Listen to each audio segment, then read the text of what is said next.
Hey everybody, welcome to the Scrum session. We are joined by benjyfishy from Team Heretics.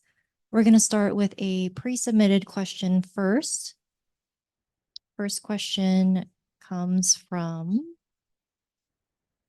Paula from Deserto, Spain. So this Masters is in Madrid and Team Heretics is a Spanish team. Do you feel pressured about playing at home, or does it give you motivation to shine in front of the Spanish community?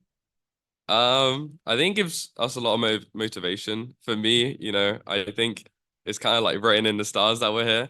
The way I see it is we're here for a reason. I think the fact that we are a Spanish org and this first Masters in Madrid, and we're here, I like to believe that we're gonna win it, because of that. But I think it gives the team a lot of motivation. I'm super excited to be able to hear the home crowds. Do walkouts and stuff.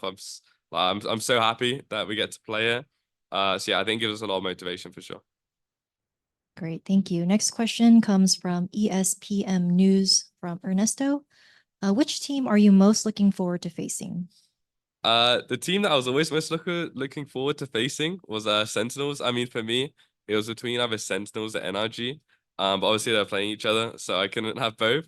But I'm happy to play against Sentinels as my first game because yeah, I mean, even before like the matches got picked, they were the team I wanted to play against the most. So yeah, main one Sentinels. So I'm super happy that we're playing against them first. Thank you. We'll now move to virtual questions. First question from Alan. Hi, Benji. Hello, hello. Can you hear me? Yeah, Hello. all good, mate. Hello. Yeah.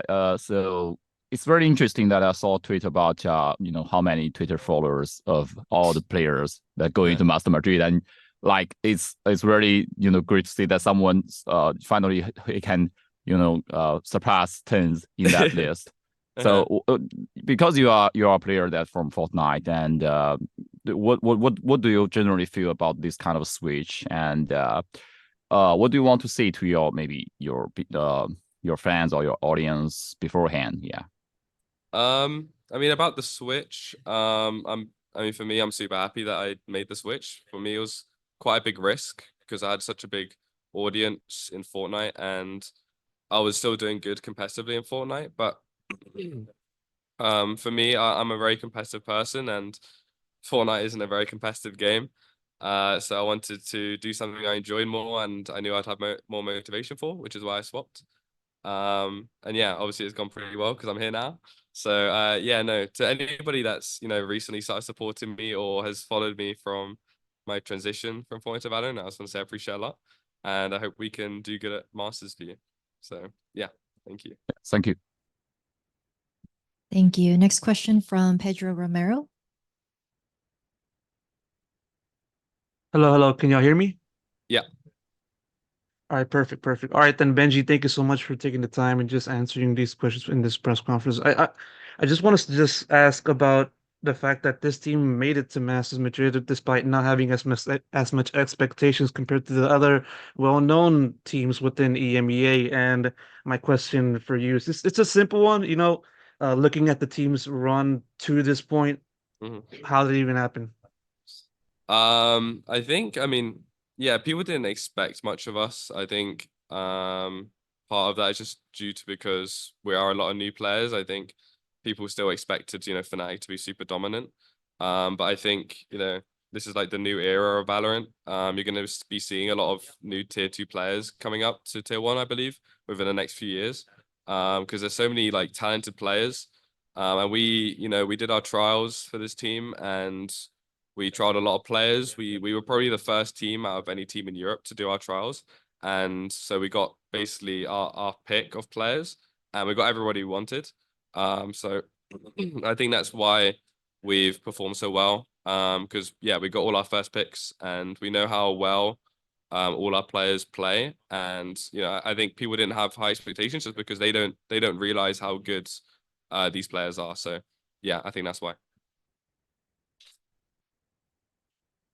Thank you. Next question from Manu Patito. Hi. Hello. Hi, Benji. I would like to ask you something quite personal. Mhm. I wanted to ask, based on your personal perception, Who do you think is the most creative player in your team in terms of microplays? Like, who do you think has the best ideas in game that can set the tone or make the team win a round just by innovating? Thank you. That's a good question. I think the first person that comes to mind is probably Miniboo, Dummy. There's a lot of mid-round stuff that he does and calls. A good one that I do remember was it was in overtime against Navi in the game that we need to win to qualify for Masters, and it was on Sunset. And he called like to triple push elbow, and he called like the whole play, and we just destroyed them, and it was a super important round. And I think he does a lot of that stuff a lot. So I think that makes his value of a player like super high. Obviously you guys can't hear the comms most of the time, but yeah, I think his comms are super good and his calls are really good. But I think all of us in general in the team have our own role and we all make certain plays and certain calls. So yeah, I think it's important that as long as we carry on doing that, I think we're gonna keep doing really well. But yeah, I think Miniboo's a big part of making like good calls mid-round. Thank you. Thank you. Thank you. Next question from Ashim Gosu Gamers. Hi, Benji. Hello. So like you said, Sentinels will be the team you'd have loved to face at Masters Madrid. And since you are facing them, they have already won America's kickoff and they must be riding high on confidence. So before the big game, is there any pressure and how do you cope with it? I think like in terms of pressure, we've kind of gone through that in the MEA. Like I think, you know, people even still now are thinking that we're underdogs and masters, and we've kind of gone through that whole phase of already being, people don't think we're gonna do good during the kickoff. I think, we've got a really close relationship with our team and our teammates. I think that helps a lot with, pressure. And I think, we've had a performance coach before called Rob, and we've got another performance coach now, and he's talked to us a lot about pressure. And I think we're a team that thrives under pressure. And it's kind of just accepting that, if you are going to be nervous, like it isn't a big deal. Like it does happen to a lot of players. They do just get nervous, and it's just how you play through it. And I think we're really good at that. So I don't think we're worried about the pressure. I think we're expecting there will be pressure, and we're just gonna play as we normally do, which is what we've done the whole tournament so far. All right. Thank you. Thank you. Thank you. Pedro, do you have another question? Yes, I do.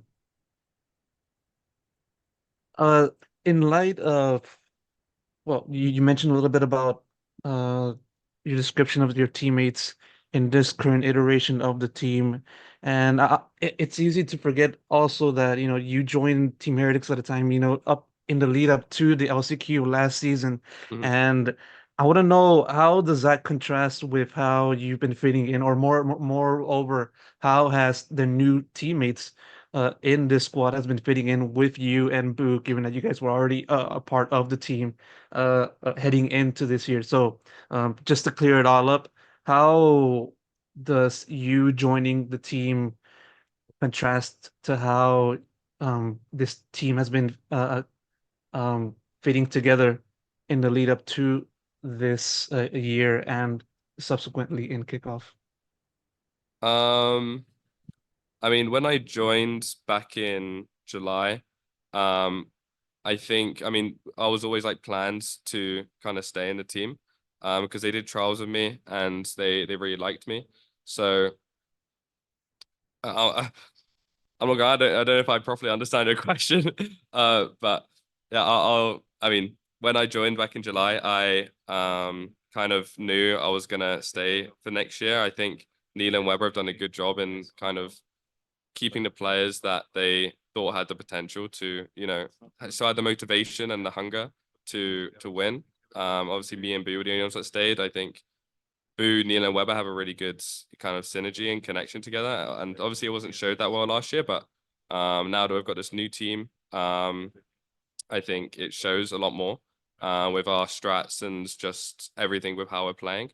And I think with the new players that we've brought in, I think we made sure we found players that kind of understood how we want to play the game and was open to it. And I think a lot of it was we didn't want players that were already kind of molded by different like coaches, or just, you know, I feel like when you get kind of older and you become more, I don't know the word, maybe like independent as a player, like you've already got your set play style, it's quite hard to mold players when they get to that sort of age, and when they have that much experience. So that's kind of why we wanted young players, so that we can kind of play the game how we want to, and, you know, shape these players how we want to. So yeah, I think that was kind of our vision for this year. Thank you. Next question from Cecilia. Hello, Celia from Esports Magazine. Can you hear me? I don't know, Yeah. checking in. Yeah, hello. Thank you. I have a quick section of questions. First of all, did you have the chance to scrim against other teams? And if so, is there someone that surprised you for how they play? Sadly, not yet. We haven't scrimmed any other teams in Madrid, or like any other teams that are playing in Madrid. A lot of that has just been we haven't had much time for, like, I mean, everybody's got different like times for media and stuff, so it's quite hard to find times to scrim other teams that are also at Masters. But I think in general we're not prioritizing scrimming other teams at Masters. So yeah, we haven't scrimmed anybody yet that are playing at Masters. Asking if I can ask a following up question on that. Yeah. Yep. Okay, thanks. I'm sure that you had some VOD review maybe of the other teams. Is there something that someone, like a specific player, has done in game that has been with you ever since, like something that surprised you? Not in particular, no. I think, I mean, for me at least, I like watching other Sentinels play and to see their different setups and stuff, because I like to steal those.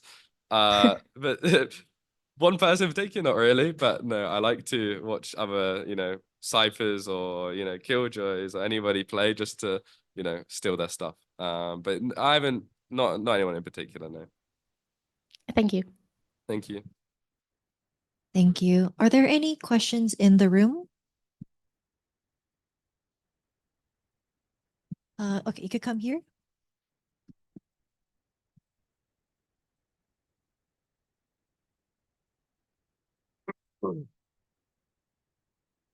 Hi, Hello. nice to meet you all. Nice to meet you. My question is, there's a big difference between playing tier 2 and then swapping to VCT, like 1 year Yeah. difference. Mhm. And where is the more difficult part to adapt? What's like the most difficult thing to that change? Okay. I mean, I think probably I mean, for me, like, I don't think, like, at least from last year, there isn't like a huge difference between very good tier 2 teams than like tier 1 teams, you know, because when you're a tier 2 team, you scrim against tier 1 teams every day, so you kind of understand how good these teams are. And a lot of them aren't, like, at least last year when I was playing an Enterprise in tier 2, we would scrim tier 1 teams and we would beat them like regularly. So I kind of realized that it wasn't that big of a difference. And it was kind of the same, like, from tier 3 when I was playing in tier 3, scrimming tier 2 teams, I realized like I was good enough. I think the biggest difference is just the amount of eyes you have on you. I think, you know, especially with EMEA tier 2 and the way it works, you don't really have much viewership compared to like NA, for example. So I think the main thing is just viewership. Like, you've got a lot more eyes on you. You know, if you do something bad, people are going to tell you. Or, you know, if you do really good, then people are also going to tell you.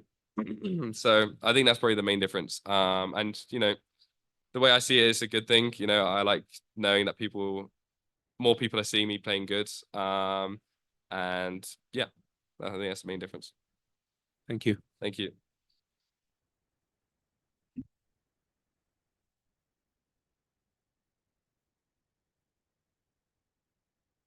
Hi, you Hey. played with Rians Online for kickoff.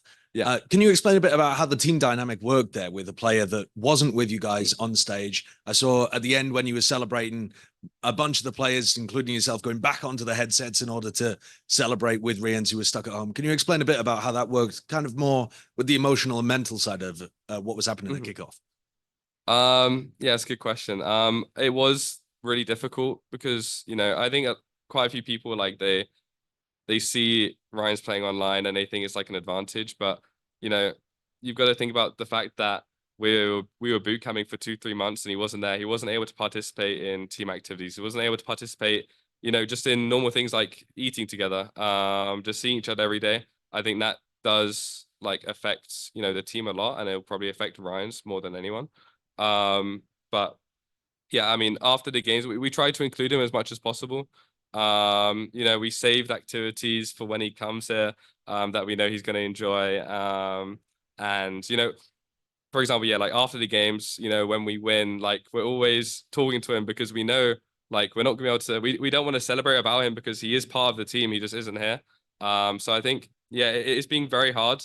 But I think we've kind of dealt with it the best way possible. So yeah, hopefully he comes here soon. You said that you saved some activities that you knew that he would like. What are you talking about? Okay, well, he said that he really wants to go go-karting, so we're gonna go go-karting when he comes. And yeah, I mean, we know he likes football as well. Sadly, we already played football. But yeah, we're gonna have some fun activities for when he comes for sure. And a follow-up question too. When we were doing a lot of the interview stuff with Carmine Corps after they ended up beating you guys in the finals, they said that one of the big adaptations was we're playing on ping. We just got to swing these guys. So the game does change when you go into a LAN setting. It is slightly easier to AWP, hold angles, that kind of stuff. Are you anticipating any kind of difference to your play style, how effective the team is? You know, getting used to that at the beginning of the tournament. Are any of those things relevant in your mind? For me, not really. I think you know, we don't really think about, like, we don't think about like, well, because we're playing online servers at kickoff, we don't really keep that in mind. Like, I think for us it's just going to be nicer to play on low ping, so our shots feel cleaner, I guess. But no, I don't think it's really, I mean, probably maybe for Ryan's, because you know he's been playing on like 40 ping the whole tournament, so now I'll be able to play on LAN servers. It'll be super nice. Thanks. Thank you.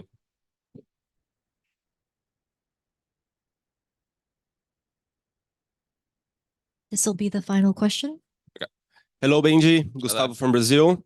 QCK told me that you are the guy he's most looking forward to play against because you came from the same game.